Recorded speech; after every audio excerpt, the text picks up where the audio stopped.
Columbine, a word that used to be just the name of an affluent high school in Littleton, Colorado, but is now an insinuation of doom, terror, and tragedy. The whole country lived in fear and uncertainty of what exactly happened in Littleton that day in 1999. But we thought we had the information at our fingertips. Upwards of a dozen people were injured.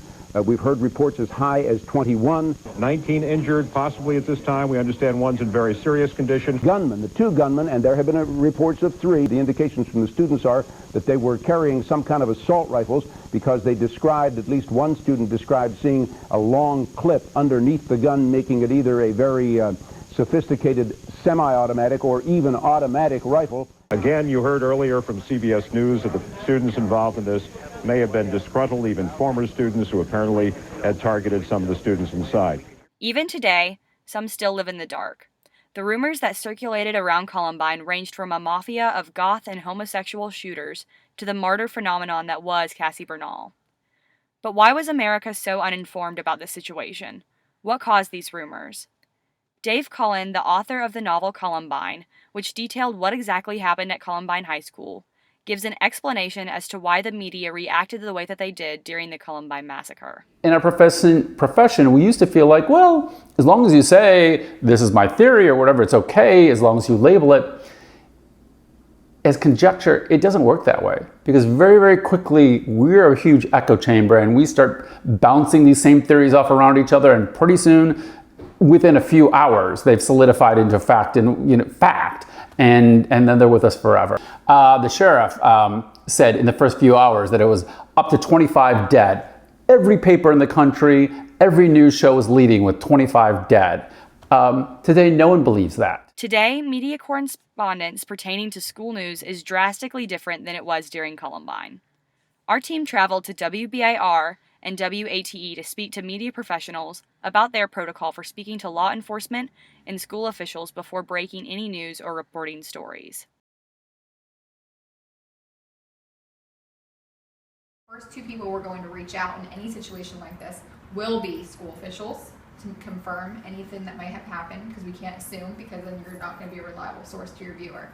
So you have to reach out to the school officials and law enforcement, or you can't report it.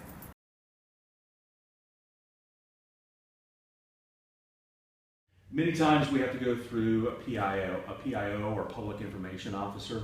The schools have them, and when I say the schools, not each individual school, but the school system has them. And then as far as whether it's police or sheriff's department, they will have their own PIO as well. Fire does too, and so that's who we go through. They don't want all their officers busy trying to do interviews, so they get their information, they funnel it to that one individual, and they put everything together, and then that's who you see us interview many times while there's breaking news. Media outlets that witnessed the shootings at Columbine were eager to talk to administrators, parents, and especially students about what had happened inside the school that day. Ian Bloom was a freshman at Columbine High School when Eric Harris and Dylan Klebold opened fire inside the high school in 1999, and our team asked Ian to recount his own interactions with the media. There were reports going on that there were men on foot running around the neighborhood, shooting and stuff, and that never happened. And we'd all ran into, probably about 200 of us ran into one of my friend's houses, just right by the park. And once those reports came out, we all ran down to the basement and everyone was freaking out. I don't know if that was started by the media or that's what the police thought, but that was kind of the miscommunication there.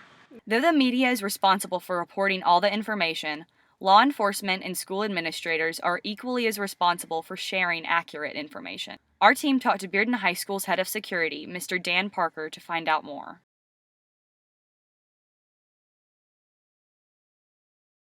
They're going to contact us. Right. They're going to want to have cameras and microphones in front of every adult and every kid. They want to get everything they can, and they're going to report it whether it's factual or not. They're not going to try to verify it at the moment when it's happening. No, we won't contact them. They do the scanning of police stuff. We'll do a 911 call. It'll be a lot of voice traffic between officers McGowan and Lay and downtown, the police department. We're going to have police swarming this place in just a few minutes. We'll also probably have medical emergency fire trucks and those things on site fairly quickly. So no, we're not going to have to contact them. They will know about it from those sources, and they will descend on us too. Our team also talked to SWAT commander in Coconut Creek, Florida, John Leonard, to identify how law enforcement interacts with the media.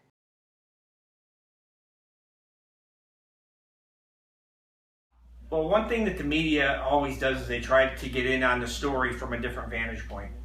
And during a SWAT operation, they try to do what they have to do by showing the scene. However, they often compromise the positions of the SWAT officers and exactly what's going on, because the bad guys have access to social media and TVs, and they're able to witness what's going on. The Columbine massacre drastically changed the interactions between students, school officials, law enforcement, and the media. To ensure the safety of all individuals and to prevent the spread of misinformation during a school emergency, schools, law enforcement, and media outlets have and are continuing to improve protocol for reporting news in future situations so that the names of high schools everywhere are not synonymous with tragedy.